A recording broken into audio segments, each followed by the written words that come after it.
Hi everyone, and welcome back to Stephan Livera podcast. Today we're going to be talking about Dark Skippy, which is a new, or let's say a better way to do an old kind of attack, let's say. So let's talk about that. And now joining me today are the contributors on this particular attack, vulnerability, whatever we're calling it. So joining me are Nick, Farrow, Robin, Linus, and Lloyd. So welcome back to the show, guys. Thanks very much. Thanks, Stephan. Thanks for having us. Great. Okay, so look, let's start with, we're going to start with the beginning. Wasn't this an already known attack? And maybe one of you, maybe Nick, maybe you want to set some of the context of like what this is compared to, what previously might have been called, let's say, the chosen nonce attack or something similar. Yeah, sure. So Dark Skippy is a powerful new attack for a malicious signing device to leak its secret keys. And there have been methods in the past which a signing device can leak its secret keys, but the previous versions of this attack were quite inefficient, often taking many signatures to leak the entire secret to an attacker. Great. And so, Robin, I think you were the one who, it sounds like you were you were kind of throwing some ideas on Twitter or X, and that's kind of how this idea came about. Do you want to explain a little bit there for listeners? Maybe Lloyd can jump in for like how we got onto this discussion in the first place. Sure. Yeah. Yeah, sure. I was, from my perspective, it all started when I was trying to, procrastinate doing slides for a conference, right? And so there was with Bitcoin Alive in Australia, and Nick and I were going to do a security workshop there. And so I wanted to make it clear to people, I really want to demonstrate to people that choosing your own seed words and all these kinds of things that you do extra, although it's fine, it doesn't actually protect you fully against a malicious signing device. So if that attacker even has put a malicious signing device in your setup, even if it's fully offline, fully air-gapped, that thing can still send your secret key out with a little bit of difficulty. And I was trying to come up with the best one, and I thought I had something that was much better than the previous ones, right? People were writing blog articles about this attack. It's very theoretical. It would take like dozens of signatures to actually leak the key. I reckon I could do it in like 2 signatures if certain conditions were met. Like if it was a replace by fee, I could do it. Like if it was an address reuse, if you were making the same signature under the same key twice, you could finagle the algebra to actually extract a nice bit of data out of it, but I couldn't just do it in general. The user would have to do something very specific, which they might do, but they wouldn't do it all the time. And so I still felt like the attack, I thought I was pretty clever for coming up with this, but maybe the attack wasn't like such a general attack, and maybe not the attack that you would do if you're creating malicious sign devices still. Even though I could do it better, and I was quite proud of myself, so I put up this Twitter thread saying, like, sort of asking this question that I already thought I had the best answer to, and then I was going to dunk on everyone with the better answer, and then along came Robin with a way better answer. And so Robin can give us the background how he came up with this amazing solution. I read Lloyd's thread on Twitter, and it felt like a code golf tournament. So I jump in. And I actually spent a lot of time on that website that is like an on-chain bounty to break small discrete logarithms. And I thought for many hours about how to break small logarithms somehow faster than what's the state of the art.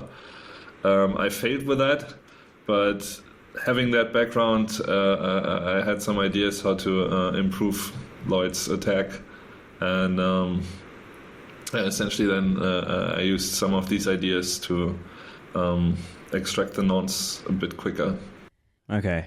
Yeah, so let's try to explain some of that. Like, as I'm understanding, even in like 2019 or around there, Stephan Snigerev, who was, behind Spectre Wallet and Spectre DIY, I think he was talking about this kind of thing. And I think the frame of mind he was coming from, just to set the context, was this idea of, what if you could make it so that even if the device was compromised, that, you would find a way with some of the other tools you were using, whether that was Electrum at the time or something else, that would tell the user. And so this way we can try to improve the security by making it so that even if the device is bad or malicious, that you could still make it secure. And then that kind of advanced the conversation as well around things like multisig with multiple devices, which obviously is, I still think that's the best that you can get today.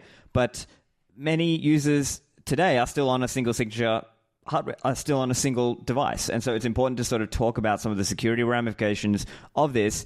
And so, maybe one of you guys wants to sort of take it from there in terms of explaining a little bit about the way the security in Bitcoin has evolved over that time. Yeah, so one of the things that we sort of strive for with hardware is we want to get it like as trustless as possible. And that's sort of what leads people to doing these things like rolling dice or picking their own seed words, and verifying, the conversion of the entropy into public keys, into addresses. And along each step of the way, people are trying to make a more and more trustless setup that even if your device was compromised, or even if it was, got some backdoor in it, whether that's from, the vendor themselves or, a nation state level attack, you want to be sure that you're in no scenario that you'll have your money stolen from you. And so this is sort of some of the premise towards the workshop that Lloyd and I were working on. And we found that, these fiddling with the nonces and making them, you can actually use this in nefarious ways to leak the secret key very efficiently. Yeah. And I guess I'll just add one more point here, which is that I think maybe I'm recalling it now. I think one of the other things Stephan Snijirev and some of the other guys at that time were talking about was this idea of what if your coordinator was malicious? Would your hardware wallet be able to, detect that and tell you, oh no, actually, do you want to send this number of coins to this address, right? But now we're getting to another level, which is even deeper than that, which is if the entropy that you were using and the firmware was malicious, now, with the Dark Skippy attack, the idea is that your master private key, or the actual private key, is being leaked out on the blockchain, literally. So it's like at an even deeper level that you're kind of getting the rug pulled out from underneath you. Yeah, and in the past there have been some attacks on supply chains. I think it was the Trezor, which had there were some fake Trezors made, and these Trezors would give you a pre-generated seed phrase that the attacker would control, and so this is quite an effective attack. It's quite, as an inexperienced user, it's quite hard to verify or check that the device is creating a genuinely random seed phrase. But it's still pretty rare. There's one time it happened. I think there's some people in Russia who couldn't actually directly order from the stores. They had to go through somebody else, and those people decided they didn't like Russians or something. The point you make, which is really important, Stephan, there is that at the beginning, when people started out, there was maybe an intuitive understanding of security, but there wasn't really formally thought about that much. And so the first Bitbox didn't have a screen, the first ledger didn't have a screen. And so when you actually sit back and try and formally say, what security are we getting from this device? And what do we mean by security? It was before the first definition that you kind of suggested there, which is, okay, my internet connected to device is malicious. Can we get security in that model? And the answer is yes. If we just take the secret keys out and put that onto another device, and that's just the signing device, we can even get security. We can get some security even if your laptop's totally compromised. And the user follows some very specific steps, which is always important, right? Because you can have a secure signing device, but the coordinator, I don't know, shows you some pop-up and says, okay, congratulations, Sparrow Wallet's doing a giveaway, send 1 BTC to this address, we'll send 2 back or something, right? Anything like this can still happen. And I'll make a real-world example. There was a pwning of the Electrum software back 2018 or 2019, where the user got sent this message, upgrade your Electrum, and they clicked it, and it was actually malicious firmware. And then users who were typing in their 12 words into that, they just got pwned and they lost a lot of money. And so that's another real world example. In that case, the guy didn't have a hardware wallet though, right? So that's that guy actually had his seed words on the internet connected computer. seed. Yeah, that was typing your seed words into the hot online computer. Yeah, exactly. What we hope is that guy shouldn't have lost money if he had a hardware wallet, right? If he had a hardware wallet, like if he had those original Ledger or original Bitbox, he would not be safe, right? But if he had a hardware wallet and he's checking what the screen says, and he's not falling for dumb tricks that come up on the coordinator computer, he should be okay, right? And so that was the motivation for that sort of shift in all the designs to always having a screen and telling the user to verify addresses, right, before you give them out, and also verify that what the transaction is doing before you actually sign it. So this sign device came on. I was like, okay, we want to get security in this malicious laptop / malicious whatever scenario. And so now, what's the next frontier, right? And there are some objections to going to the next frontier, which is the malicious hardware signing device scenario. Can we get security in the first instance with the malicious laptop or coordinating device, as well as the malicious sign device? So as long as one of them is honest, we will have security guarantees, and the user is following all the steps. Can you get some kind of security guarantee? Some people are objecting, saying we don't need to go this far. It's too complicated to go this far. We disagree, and maybe it's not worth disagreeing at this price point, right? Because there's been one attack against Russian Trezor, right? There's been one attack so far, but in Bitcoin at 500K or whatever, maybe people start going for this attack. Like the thing you need to point out, just so we take a step back before we get into which hardware wallets, doing the right thing and what we're going to do in the future and stuff, like how much money is this going to save? Well, attackers mostly steal money by calling up boomers and getting them to reset their Gmail to the wrong thing, and then getting their Coinbase account, or actually getting them, getting them to actually read out their seed words on the phone call to them, or hacking their Google photo backup where they've stupidly taken a photo of them at some point. This is the way people actually lose money in this today. So, but it is important to talk about do the research and figure out, is there some coherent models that we can put forward that actually give security guarantees? And that's kind of where we're going there. Back to the show in a moment.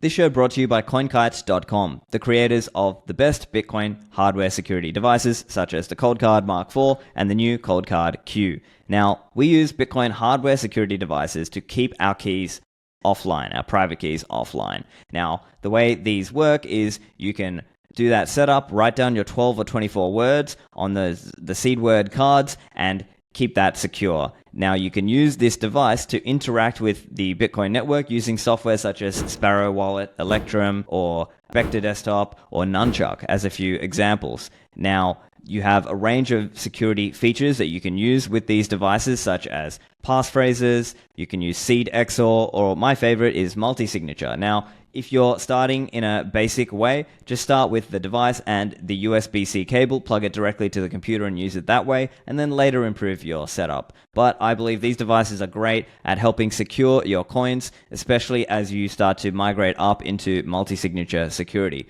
But don't be disheartened or don't be scared away.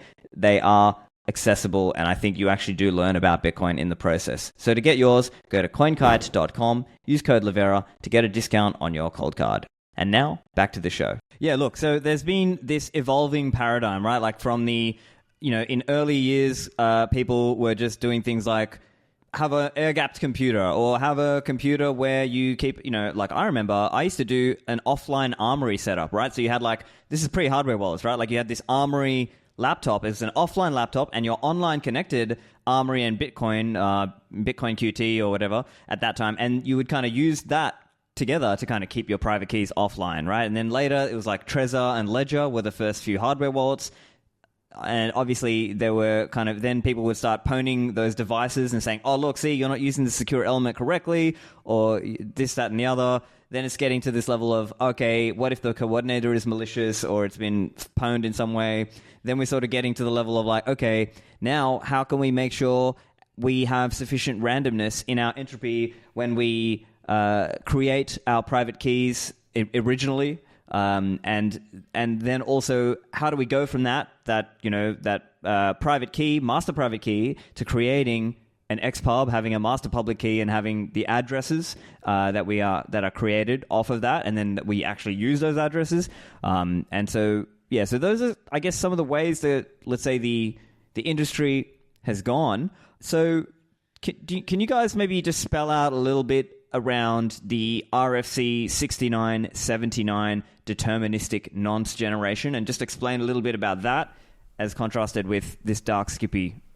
Yeah, maybe before that, Robin or Lloyd can explain like what a nonce actually is in a Schnorr signature. Right. Yeah, that's a good point. That'd be helpful. Yeah, go ahead, Robin. What did you do here?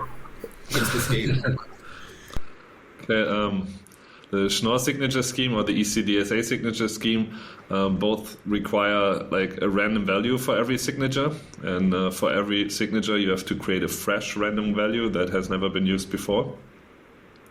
And it's a bit of a fragile part of the signature scheme, because in general in cryptography it's hard to get proper randomness, and that's why people wanted to like get rid of the dependency on like some random number generator, and they came up with like that deterministic scheme that derives the nonce from the secret key and the message.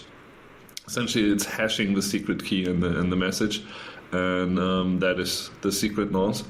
And the good thing about that is that it is deterministically random. That means it does not rely on a random number generator that could be broken in some way. And there have been some attacks in the past where people have used, not very random nonces in their transaction signatures. And there have been some papers and studies on this, that you can go on the Bitcoin blockchain and you can do some very technical searches for these addresses, and you can actually find ones that you can actually essentially solve for the private key. And if they're reusing that address, or if they're mostly if they're reusing that address, you can solve for the private key and steal any money that's remaining in there. It's very important to use a very random nonce for your signature, and that's where the deterministic signing specification comes in. Yeah, so the randomness is random from the perspective of the attacker in deterministic nonces, but they're actually not random, so to speak. They don't actually get any randomness, but it just looks random to anyone who doesn't have the secret key. Since the signing device is the only one with the secret key, it should look random to everyone and just be just as good. Now, in our attack, what we're doing is we're choosing it non-deterministically as well. We're not using randomness, but we're not doing it the right way, right? We're not using the same deterministic algorithm. We're actually shoving we're shoving your secret key into the nonce, okay? To try and get it out there onto the internet.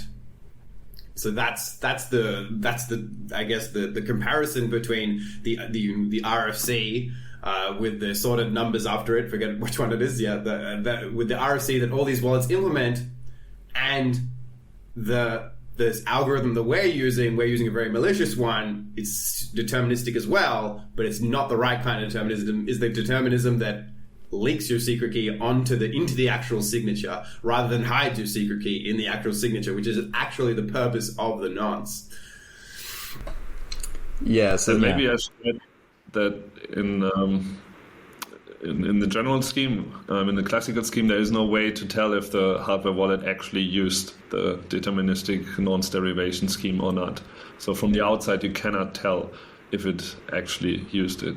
Only if it also provides a zero knowledge proof, but no hardware wallet does that, as far as I can tell. Yeah. So the important point is the reason people are bringing up this RFC. If you look at the Twitter discussion around this thing, is that if the wallet does that, you can verify it, right? So actually, this Dark Skippy attack, you can check whether you're being attacked if you have a second device and you load your seed words into it. And you check on every single signature, which no one is going to do. But I guess it's kind of it is a kind of defense. I don't want to say it's no defense at all, because it is kind of a defense in that we imagine there are like these expert users and there are like these ultra mega super paranoid expert users, right?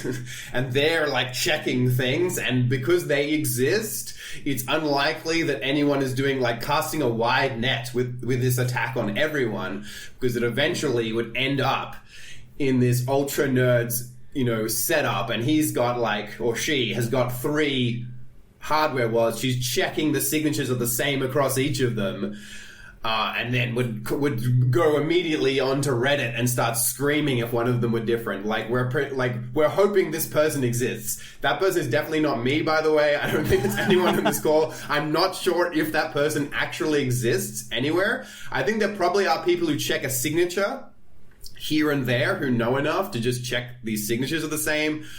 But in this attack, you can sort of finagle it so you can detect whether maybe this is a check transaction. You can do it sort of randomly every so often, once every 4 signatures or whatever. So the person who, unless they're checking it every single time, you can't really guarantee. And with security, you really want to try to go for guarantees. Not just because guarantees are better, but it's also hard to explain what the security you're getting. Then you have to go in this long sort of what's the probability, and like there's some social mechanism to make sure that this doesn't happen.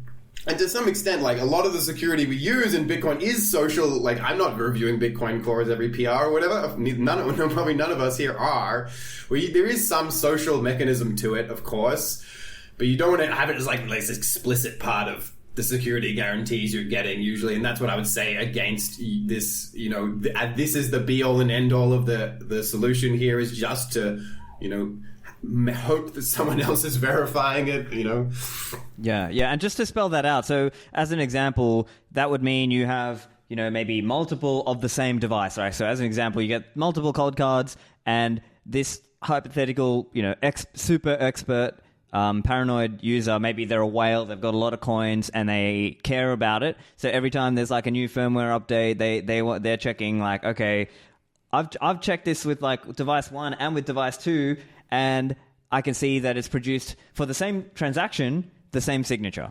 And that would be one way to sort of see, okay, there's less chance of funny business going on with the nonce in that example. They would say, though, the ultra nerd, if they were here, we know one of them. I know Nick and I know one guy. He would check it on a different hardware wallet, right? So it wouldn't be 2 cold cards. He would check it on like a J or something like that. Yeah. Gotcha. And I guess the other aspect of this, like in general, just because we're talking about this like at a somewhat academic level, I don't want to scare users away from using a hardware wallet, right? Because ultimately, I think you should. There are other risks to think about, right? Because it's important for people to understand that the way that most people lose coins, at least up until now, has been typically user error and, lost coins. And maybe, like you said, this kind of phishing attack, or maybe somebody leaves their coins on an exchange and they get SIM swapped, and then, the coins are stolen out of the exchange that way. So, for most users, if you buy a reputable hardware wallet, get it from the manufacturer, check the firmware, that gives you at least some level of protection here, even though it's not do guaranteed. The thing where you don't give them your real address or real email thing, because that turns out in practice to be important. We know people who've lost money just because they were on that ledger list, right? And then they get a really nice looking phishing email. And they were not sophisticated enough to detect that they downloaded the wrong software. And then they were putting their seed words in. They got told to put their seed words in to this new software they just downloaded. Yeah, and I think the other thing is, obviously, all of us here on this call are less likely to fall victim to that. But imagine, we die or we get incapacitated, and then like our wives are like having to deal with this stuff. Like, do you think your wife is going to be able to kind of make heads and tails of this kind of thing? So you've got to think about the person who's going to have to come after you. Totally. We're not trying to introduce in the scope of the discussion any kind of new user practice or something. They're complicated enough. It's hard enough. We're definitely not trying to do that. Yeah, you raise a really good point, Stephan, that there's many more easier ways to lose your Bitcoin. And so Dark Skippy does require that your device gets corrupted somewhere down the line, whether that's someone in the middle of the supply chain, whether that's a dodgy update you get from, a malicious website, whether it could be even the vendor themselves. It's sort of like this, idea of a retirement attack, that the hardware wallet manufacturer could be running this attack in secret, and then just sort of, collecting seed phrases up until they're ready to retire and steal everything. But yes, it does require the signing device to be corrupted and be malicious. And now for some devices, it's a lot easier to corrupt some devices than other devices. So your cold card or your Bitbox, for example, they will verify the firmware signatures on the device. So even if you downloaded a dodgy update and tried to install it, the device would complain. I think the cold card will give you, the flashing red light or something if you did that. Right. I think it won't run on cold card. It just won't run at all. Like, I think that's the case. I think that's the case with most of them. Just won't run at all. Yeah, and so my understanding with that is, I don't know the correct term, I believe it's firmware attestation, but the idea is on the device... It's called secure boot. Oh, right, gotcha. And so the idea is you're downloading some software, that software theoretically should be signed by the manufacturer's key, and then your device is kind of running a check saying, hey, let me do a PGB verify to make sure it's signed by the correct manufacturer. And so hypothetically, if there's malicious firmware, like from, some other person, your device is going to realize that and be like, hey, this is not signed by my manufacturer, therefore I'm not going to run this. So that's where some of the commercial hardware devices like, the cold card and the Bitbox and some of these others will have checks against that. Whereas let's say a seed, and it's not like an attack on seed signer, but it's like, let's say a seed signer won't have that check because it just fundamentally does not have that kind of ability. Yeah, exactly. And an old laptop won't do that either. Right, so if you've in your threat model, you as a user in your threat model have someone who's going to tamper with your device, like I don't know, like a clever roommate or whatever, who's going to mess around with your device. They know how to install Ubuntu, or they know how to install your operating system, and they may be like a bit of a hacker, or they may be able to patch out or change the version or make a software that looks like Electrum on that thing. Without you knowing it, unless you know exactly what you're doing and exactly how to test that, set that laptop up. There is, I do see this advice coming around, like just use an old laptop in response to like our disclosure, and I don't agree with, for the record, I don't agree with just use an old laptop. I think the secure boot thing, where there's a signature on the firmware, is hugely important.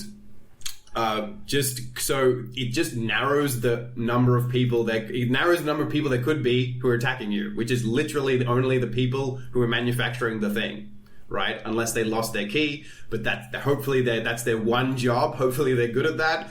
They can keep their key secure. So if anything happens, you know exactly who it is who did this to you. Another thing that helps with that is like a genuine check. So if you can check the device is genuine, you can do that cryptographically also. You can try, like the advice has come out, which is order directly from the vendor. I think it's like a decent advice. I think it's worth going the extra mile to also have the software, like the coordinating software, be able to check, and that device can prove it's actually genuine before you start using it. Not everyone's there not everyone's there with me on that one, but I also think that that's good. But I think that's kind of what you're getting from these hardware wallet companies at the moment, is they are the only ones who could be at fault for if something goes wrong. As long as you follow the steps, they should be the only ones who could be at fault. And what we're proposing, what we're saying is actually maybe we can even do better than that. If something goes wrong, something cannot go wrong, right? Even if they are fully malicious, like these, we could hold all these companies, which we are trying to be one of them, by the way. We're working on a product, and so our devices will have this property that even we could not attack you, as long as you're running the right software on the coordinator. And of course, getting the right software is a whole nother issue, and that's actually difficult in practice to do it in theory fully correctly. But we're not in a perfect world. But if that software in the coordinator is correct, the manufacturer could not do this attack on you. Just if you're an expert user who doesn't fall for tricks, like no matter what you do, right? Your cold card or any of these Bitbox or any of these hardware wallets could still show up a thing saying, oh yeah, just go to this URL and show a QR code on the device, right? And you go, I need to get an update. This my device is telling me to get an update. Then you go to the update, and there's like and in the URL has your seed words, and just send your seed words over to over to them, right? Over to the attacker, which in this case is the manufacturer. They can still do these attacks, so it's not perfect, but they all have some element that you can notice. It's different from what it should be. All these attacks will have to be noticeable that it's happened, and that is where we sort of drawing the line with our security model. We can't make it perfect, can't do everything, but we can make it so that an expert user would definitely notice something different is happening than usual if the attack is happening. And then at that point they would raise the alarm, social media, etc. Yeah. No hardware wallet meets that criteria right now, but in 3 years, 5 years, I think it could be that everyone meets that just through the competition of the market. We'll see. This show brought to you by mempool.space, the world's leading Bitcoin visualizer. And now they've got an accelerator program. So if you have a transaction that you sent at a fee that was too low to get confirmed, now you can fix this with the mempool accelerator. The way it works, you can go and search your transaction, scroll down, click accelerator, and you don't need an account. You can pay with Lightning, and then it'll show you it's now in the process of being accelerated, and then after a few minutes, it's confirmed. And so this is a great way to help you out if you are stuck. And this can happen where maybe your wallet doesn't have RBF or CPFP, or it might help you in situations where it's impractical to go and re-sign. So for example, multisig with keys in different locations. And thirdly, even in some Lightning scenarios, perhaps a forced close, you might not be able to use RBF. And so in this case, the mempool accelerator can help you out. So keep it in mind, and you can find out more over at mempool.space/accelerator. And now, back to the show. I see, yeah. Okay, and so let's talk a little bit about some of the mitigations people were talking about. So as you said, I agree. I think the air gap computer thing is just, it's a joke, right? Like, people need to really understand that it's incredibly difficult to secure. Even if you went and found one of these old ThinkPads from 2010 or whatever, like, just the reality of it is that most people who try this will lose money. Even Luke Dasher, right, core developer, been around for a long time. I think he lost coins by not using a hardware wallet. So sometimes there are developers who are kind of more known in the software space, and they're not necessarily as strong on the hardware side of it, and then they give people bad recommendations. And I think, to be honest, most people are better off just getting a hardware wallet. Now, of course, if you want to be extra secure, I think it's multi-signature with multiple device types is really the kind of the best that we have today. But other people are also, there has been some discussion about anti-klepto, so maybe we should get into that also. So as I understand, the Jade has that, and also Bitbox02 has anti-klepto, as I'm aware. So maybe you guys want to just discuss this whole topic of anti-klepto and the relevance here. Yeah, just before that, I'd like to mention that, some devices, it's a lot easier to swap out the firmware than other devices. So some of these DIY signing devices, you could leave one on your desk, and someone could, just swap out the SD card with malicious firmware that's going to run this Dark Skippy attack. And so there's a number of reasons why we think this Dark Skippy attack would be most effective in that scenario.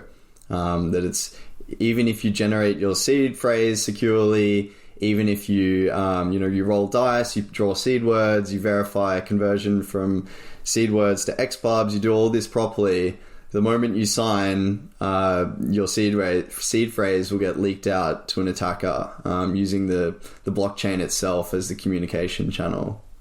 And so, some devices have implemented this anti-exfil or anti-klepto signing protocol, which tries to disrupt these kind of attacks. Lloyd or Robin, do you want to go into the details of how those work? I want to say something first. Like, there was so this anti-exfil, before we go into it, is like, it is definitely, I don't think people who haven't implemented are incompetent or irresponsible, like, at this point. And one of the main reasons is that even if you do this thing, you prevent Dark Skippy, right? Most of the device all of the device designs still wouldn't be secure, actually, in the basic model, because of the key generation, right?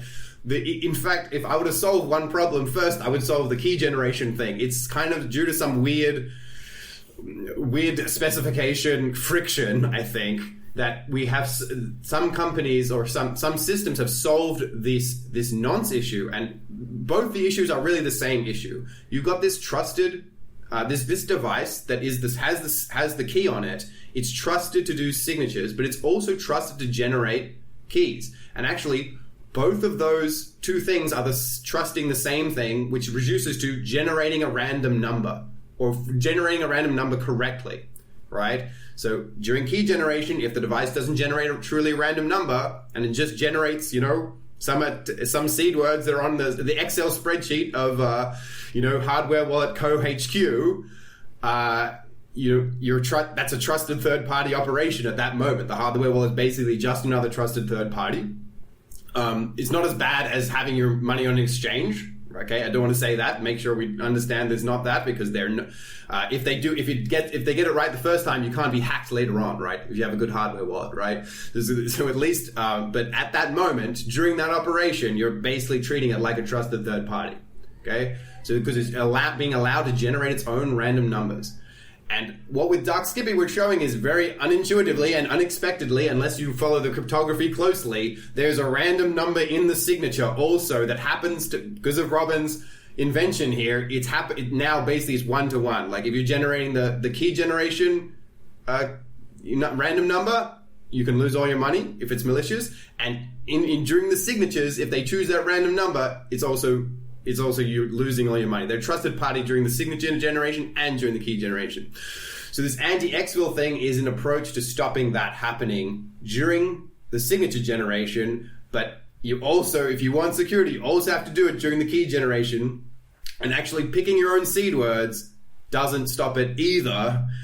You still have to have another device, right, that you check that the XPub you get, that you actually give out addresses on, is actually the one from the seed words, right? So just because you made your own seed words doesn't actually stop the key generation problem. So no device can do this by themselves. You always need a second device to check. So like in my analysis or in my security model, like all these devices have the same security. Anyway, so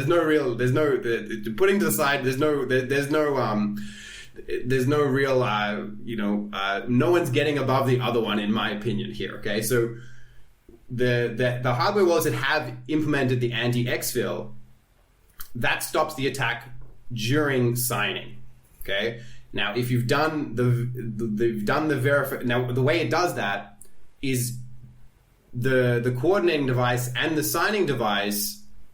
The sign device isn't allowed to generate the nonce by itself. It is not allowed to do the signature just do it.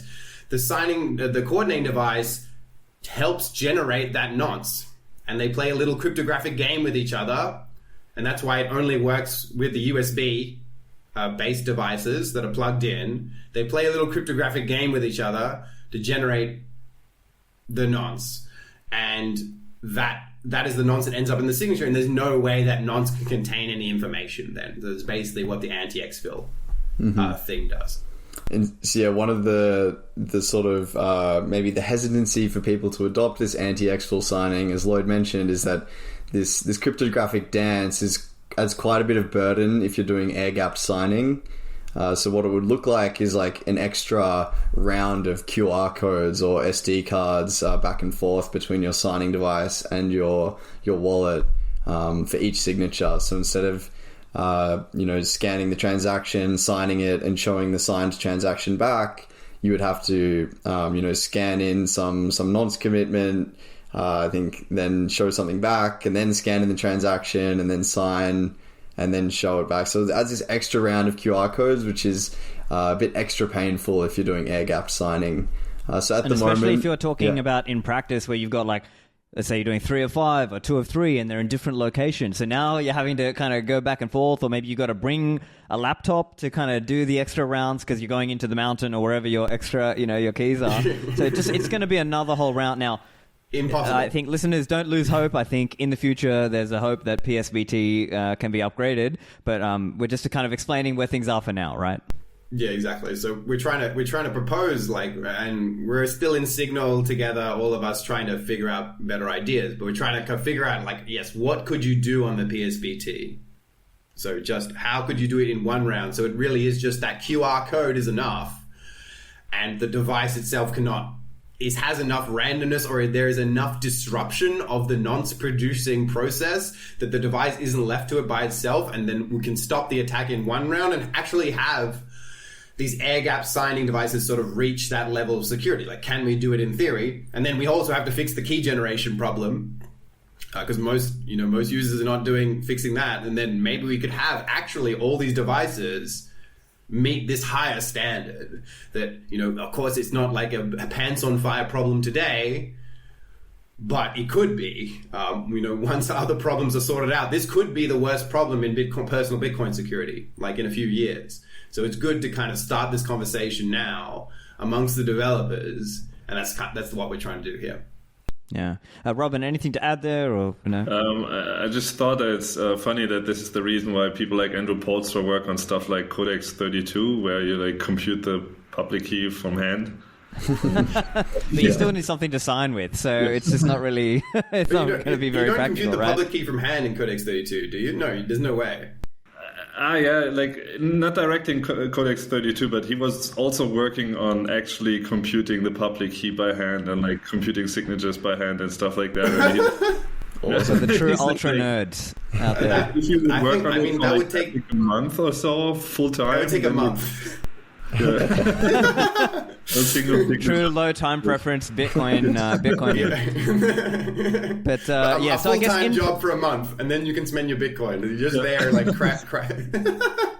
Yeah. Okay. So look, in practice, the idea that seems to be people are talking about is that perhaps there could be a new version of PSBT, partially signed Bitcoin transactions, and that could include some info from the coordinating software, whether it's Sparrow or Spectre or Electrum or Nunchuck or whatever, and that is another way to mitigate this issue around, as you said, around the signing part of it, but not necessarily the upfront key generation. Now, upfront key generation, I guess the main mitigation now is you could be doing dice rolls and verify it with two separate devices, or of course having kind of multisig with different devices also kind of helps you too, because like what's the chance that somebody has pwned you across multiple devices? Yeah, exactly. Or the drawing seed words out of a hat is another pretty common one, and then generating the 12th word on a device, the checksum word. Yeah. Gotcha. Yeah, and I think more and more hardware wallets are now having that feature. I remember back in the day, Spectre DIY was one of the first to have this kind of calculate the 24th word. So the idea is you could theoretically have, you could print out the BIP39 word list of 2048 words, cut it up into little bits, put it into a hat, pick out your 23 words, and then type them into the device, and it can calculate your 24th word. And then that would be your seed for that device. Now, you could do that for, let's say, 3 devices or 5 devices, and now you've got multisig where you pick the seed. So that helps you with your upfront key generation, but then we still have to solve the signature or the signing point when you go to spend, right? You also have to do the XPub thing. Yeah, you got these extra devices, and that's the annoying thing about it. Okay, like yes, okay, I think that the multisig point is a good point. That if you're doing multisig with multiple vendors, okay, what we're saying is yes, these devices are trusted third parties at the time of key generation, at the time of signing. But if we split it into multiple trusted third parties, then it's not longer fully with one trusted third party. And I think that that's 100% true. But also, it'd be good if they weren't trusted third parties. Like, even if you were doing multi-sig, like, it's better not to have the attack to have one of your keys, just like accidentally. It removes the worst attack, which is, I just sit here at my computer and watch the seed words come in, right? Watch the money accumulate and then I wait a few years, I retire and go disappear, fake my death, and then I take all the money. Like, if I'm a hardware wallet manufacturer, obviously I can do it anonymously, then it's fantastic. But if I'm a hardware wallet manufacturer, we just exclude. We using multi-vendor multisig, you exclude that awful situation, which I definitely don't think is the. None of the hardware wallet manufacturers are doing this 100%. I would put my life that like the ones we know, especially the Bitcoin only ones, none of them are doing any attack like this. No way. But it's still a thing because we say don't trust, verify, but then we have these things that are like trust. So we store our money on things that are trust, and that's just where we are right now. We're trying to convince people it's not where we could be. Actually, we could do better than this.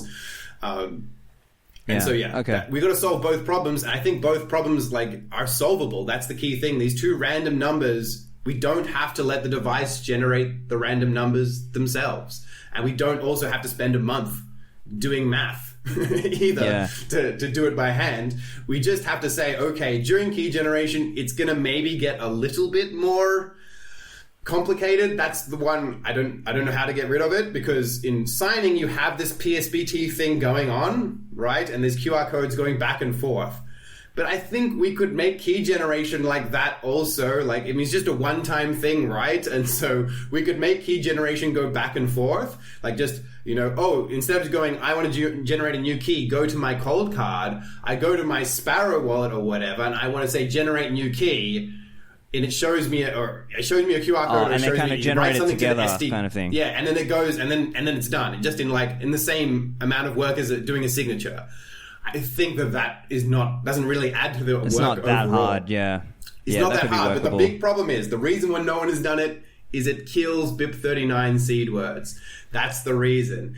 So you can't use BIP39 seed words after that. You have to make it. You can still use words, of course. There's nothing to stop you with words, but the BIP39 seed word specification will not work, is not compatible with any solution we have for that. And that's really the reason that the signing is fixed on some devices, but the key generation is not, because everyone sticks to BIP39 seed words and no one wants to go away. And in fairness, I think it's fair to point out, right, like there is the security element, but there's also, redundancy, backups, recoverability, verifiability. There are some benefits that come to us from using BIP39 and being able to kind of portably, as an example, if you have a device failure, right? Like we need to think about that too, right? Imagine you're putting your coins away. This is your long-term, deep, cold, hodling stack, and it's 10 years, 15 years from now, there could be a device failure, and people having the 12 or 24 words written down and able to just kind of, hey, if you need to recover this seed, just write or enter these 12 words into a new device. Now you can recover the device, Yeah. And there's even tools to like help you fix them. I think like if you messed up a word or whatever, like there's some infrastructure and some expertise that have gone into this particular backup format. And yes, if we've mastered this backup format, it is a spicy proposal. It's a risky proposal to change anything about that, right? Backups. But if we want to, what we're saying is we want to hit this level of security, we do need to come up with a new specification. And Bitcoin's going to last 100 years, and if this thing is going to mean it's going to last 1,000 years, or we're building it on that assumption, right? We're gonna have to accept that at some year, maybe it's not year 2024, that we probably want to make it so that the keys are not generated by a single device. But maybe not, that's what we think. But, maybe there are other mitigations, though. Maybe there could be some other kind of, pocket computer, hardware, wallet thing that helps you generate, for other private key devices. Like there could be other ways to kind of do that while still keeping BIP39 and then do PSBT on the signing side. Yeah.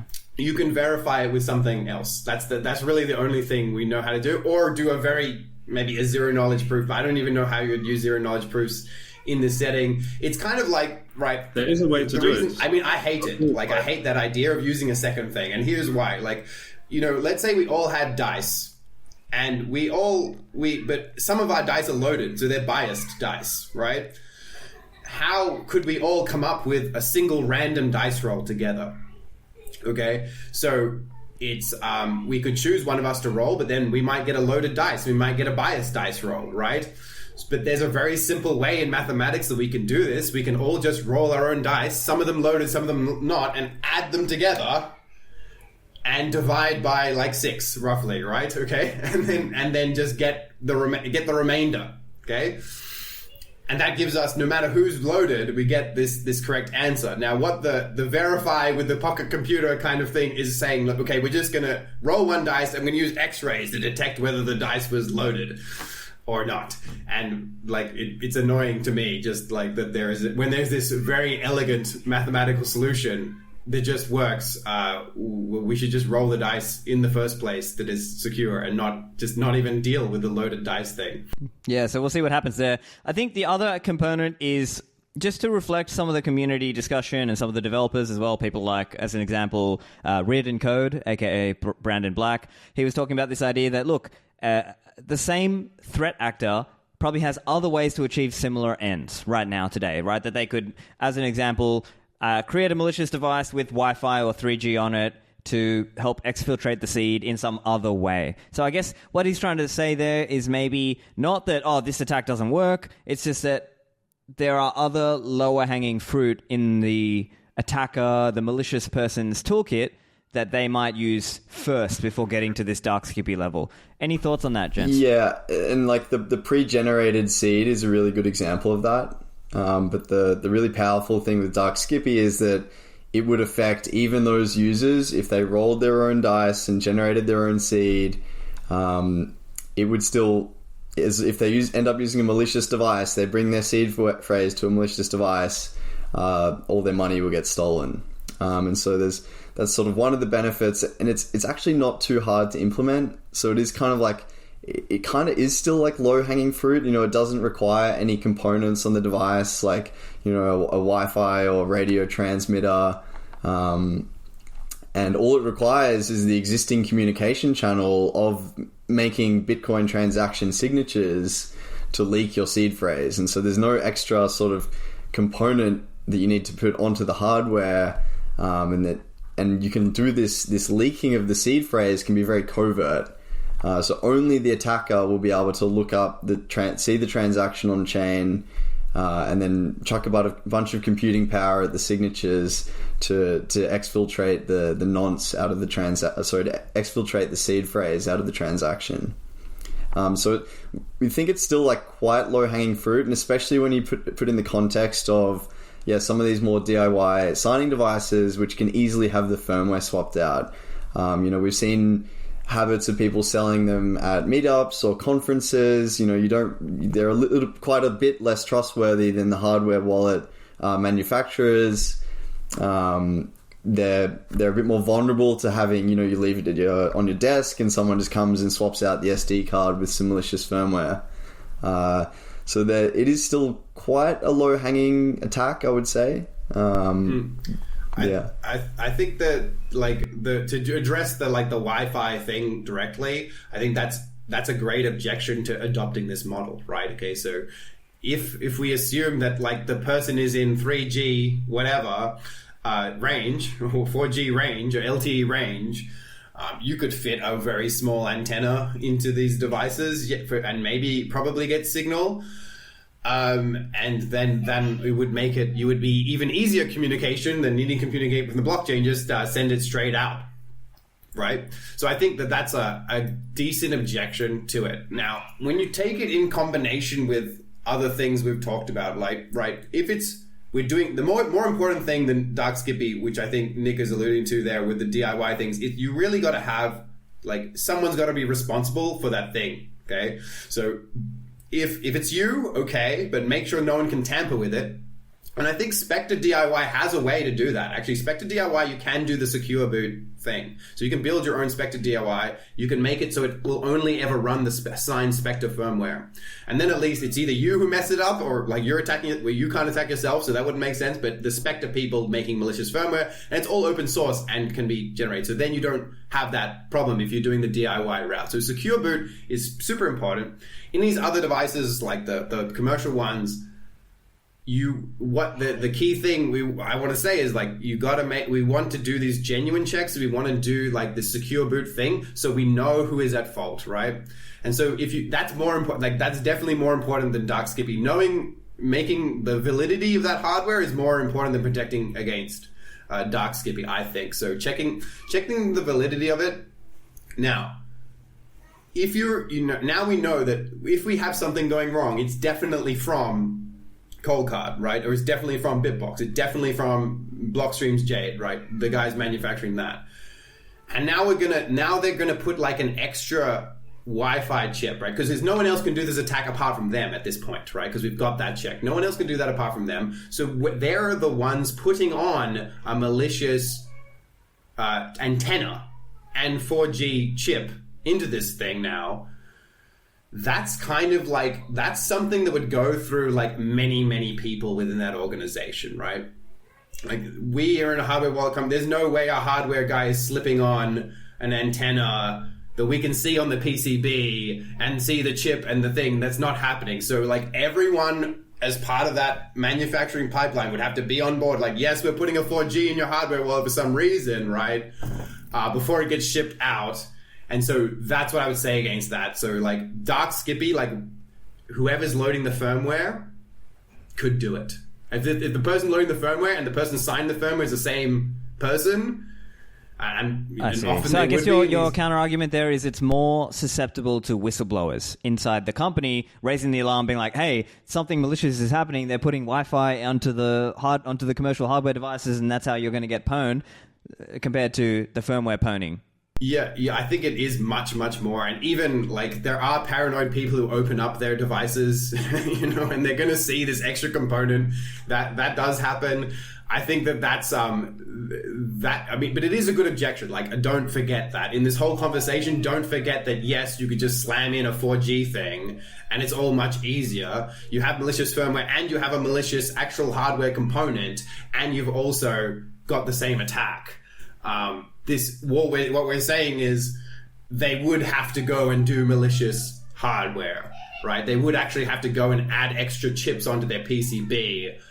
And it may be worth making them do that. Like, number one thing, make sure it's those guys who did it. Like, make sure we narrow the scope of who can do this attack on you. Then, once you've narrowed the scope, let's make sure that they have to actually add chips and stuff to the actual devices. Gotcha. So let's try to spell it out then, in terms of concrete steps to improve the ecosystem security. So I guess what I'm hearing from you is secure boot, having some form of secure boot across all the hardware devices, ideally upgrading the PSBT process to help you at the signing process, and then also, hopefully in the future, some way to improve the randomness of the initial upfront key generation, whether that's having like some other pocket computer or some way to verify across devices. Those, I guess, would be kind of 3 steps that would really help, right?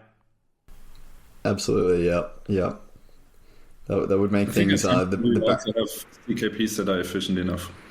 Robin, say again. I said at some point we will have CKPs that are efficient enough to prove that the nonce was generated correctly. I see. So that might also be another longer term answer. Yeah, so that's something we didn't really mention much. Is so at the moment, the idea of deterministic signatures is that you sign on a second device and you compare the signatures to match. But there is other ideas like Lloyd shared with me, Purify from Multisig DN, which it provides the signer will provide a proof that it's signed with a particular nonce, and you could give this proof to a secondary device, and that could be the companion app, and it could verify that actually it's signed under a nonce that it was meant to sign under, and not something malicious. And so one of the problems with deterministic nonces, as we mentioned, is that at the moment you need to have a second device that has your private key on it to produce the same signature and verify that signature. But with some zero knowledge proofs that of these deterministic nonces, you don't need that. You could just sign and then send a proof over along with it, and anyone could verify that you're not doing anything dodgy. I see. Yeah. So, look, I think we're coming to the end of the episode. Let's kind of wrap things up. I guess I'll kind of give my layman summary in like a minute or two, and then you guys can have your closing thoughts as well. So, essentially, Dark Skippy is a new way to quickly and easily extract people's private keys and seed words in a really unknown and really secret way that you could theoretically get pwned, even if you were air-gapped and even if you rolled dice and all these things, because it's kind of happening at a very base level of the cryptography in terms of the nonce and the way that they are kind of letting the seed words be exfiltrated through the blockchain. Now, I would also say listeners shouldn't get overly scared like today, right? Like if you're listening today in August 2024, you shouldn't be thinking, oh no, I'm just going to, give up on Bitcoin security altogether. Like you are still better off getting, a reputable commercial hardware wallet and using that. And of course, if you're able to, maybe learn to use multi-signature with multi-vendor. That would give you a decent level of security here. That is probably the best that's available today. But the longer term answer is, maybe there needs to be certain mitigations and certain improvements to help reduce the overall risks of something like Dark Skippy and just other security risks in general. Any other closing thoughts you guys want to add? Yeah, you raised a good point. So, like, Dark Skippy is not something that we've seen in the wild. It took these two wizards to come up with it. And a lot of hours of coding from Lloyd to actually implement the attack into software. That's more so on the attacker's side to actually to break the low entropy nonces that have your seed phrase in them. The code for that is, it's quite a high barrier of entry. So we don't think anyone's performing this attack at the moment. And if you were really worried about it, there are two devices which implement anti-exfil at the moment, which is the Jade and the Bitbox. So you can check those out. If we often get a lot of questions about, does a passphrase protect me more? Does 24 words protect me more? And I'll just maybe comment on this quickly that they don't really help. Instead of being 1 or 2 signatures to leak your seed phrase, it might be, 2 or 4 signatures to leak your seed phrase. And if you've got any other questions, darkskippy.com has an FAQ where we try to answer pretty much everything, even questions about multisig and such. So yeah, please check that out if you've got other questions. Yeah, Robin and Lloyd. The closing thought, it is, there's nothing you need to do right now, certainly, about Dark Skippy. There is nothing you need, probably not ever. Like, if you've got an honest hardware wallet, if you're happy with it, if you're sure it's not malicious, right? It definitely doesn't have this attack on it anyway, even if it was. So it's more like, maybe once we've released the code and stuff, or going forward, something you can maybe think about is that the tampering of your setup, right? There's a new way to tamper. If your device is easy to tamper with, and it doesn't check that it's got the genuine firmware, the stakes were raised for getting malicious firmware on your device to some against the paranoid dice rolling, user, right? If you were that user already, if you were just letting your device generate its own seed words, there is nothing you need to do, absolutely guaranteed. That means you're already trusting the device, and that's fine. It's really nothing for any user to actually do. It's just an interesting thing that people who are working on these products could put into their knowledge base. To users, to some extent, can use this information to assess their setup. But probably, I can't imagine there is any user right now who needs to change anything whatsoever. Nick and I are working on a hardware wallet called FrostSnap, and that's why we were interested in this topic. And the interesting thing about Frost is that it's much more sophisticated, and there they are, Nick's got holding them up. They're much more sophisticated, and you already need to kind of do all these things already. So during the key generation, it already has to be interactive just from the cryptography we're using, which is like this compressed multisig, like this new kind of multisig. I'm sure you've probably done an episode with Nick on it already, I'm sure. Yeah. So we have this new multisig thing where you have single signatures for no matter how many a single normal, it looks like a single normal signature no matter how many participants are involved. And for that cryptography, you need to do the nonce protect. You basically get it for free, basically, for the key generation and the nonce protection. You basically get that for free. So maybe that's the way that things will come in to the market. Maybe all the hardware wallets will be doing Frost in the future. And that's really the way things will change.